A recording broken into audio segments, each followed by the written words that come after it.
गुजरात के देशना कोई भागमां मोटी आतंकवादी हुमलो करवानी तैयारीमां रहेला आईएसआईएसना 3 आतंकीओने गुजरात एटीएसे गांधीनगर અને બનાસકાંઠા જિલ્લામાંથી ઝડપી પાડ્યા હતા। ત્યારે ગુજરાત એટીએસ દ્વારા આ ત્રણેય આતંકીઓને ગાંધીનગર જિલ્લા કોર્ટમાં રજૂ કરવામાં આવ્યા હતા। કોર્ટે ત્રણેય આતંકીઓને જ્યુડિશિયલ કસ્ટડીમાં મોકલવા હુકમ કર્યો। ઉલ્લેખનીય છે કે અગાઉ ત્રણેય આરોપીઓને કોર્ટમાં રજૂ કરાતા ગાંધીનગર જિલ્લા કોર્ટે આતંકવાદીઓને રિમાન્ડ પર મોકલી આપ્યા હતા। જો કે આજે રિમાન્ડ પૂર્ણ થતા જ કોર્ટ દ્વારા આતંકીઓને જ્યુડિશિયલ કસ્ટડીમાં મોકલી દેવાયા છે।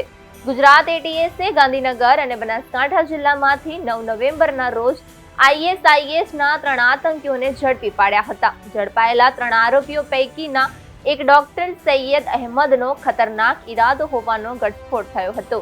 ચીનમાં તબીબી અભ્યાસ કરનાર ડોક્ટર સૈયદના પાકિસ્તાનના કેટલાક લોકો સાથે સંપર્ક હતા। તે સાયનાઇડથી ખતરનાક ઝેર બનાવી રહ્યો હતો અને મોટું ફંડ એકત્ર કરી રહ્યો હતો। ગુજરાત કે દેશમાં મોટો આતંકી હુમલો કરવાનો તેનો ઇરાદો હતો। હાલ પૂરતું તો ત્રણેય આરોપીઓના રિમાન્ડ પૂર્ણ થયેલા છે। રિમાન્ડ પૂર્ણ થયેથી તેઓને અત્યારે જ્યુડિશિયલ કસ્ટડીની અંદર મોકલી દીધેલા છે। એટલે હવે આ તબક્કે જે આપણે કહી શકીએ તો તપાસ ખૂબ જ પ્રથમ તબક્કે છે। ઇન્વેસ્ટિગેશન બી અત્યારે પેન્ડિંગ છે ને જો કે પૂરતો સમય છે ઇન્વેસ્ટિગેટિંગ એજન્સી પાસે આની અંદર પૂરેપૂરી તપાસ કરવા માટે।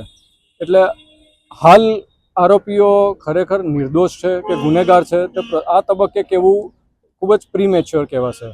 એટલે આની અંદર ચાર્જશીટ ફાઇલ થાય તેની ઉપરથી આપણે અનુમાન લગાડી શકીએ કે તપાસ એજન્સીએ શું પુરાવાઓ એકત્ર કર્યા છે, શું આની અંદર લેપ્સિસ છે તે બધું। કારણ કે અમારા અનુભવ પ્રમાણે ઘણા એવા દેશદ્રોહના ગુનાઓમાં એવું થઈ ચૂકેલું છે અગાઉ કે ઘણી ટાઈમ પ્લાન્ટિંગ ઓફ એવિડન્સના ગ્રાઉન્ડ ઉપર પણ આરોપીઓને નિર્દોષ છોડી મૂકવાના હોય છે।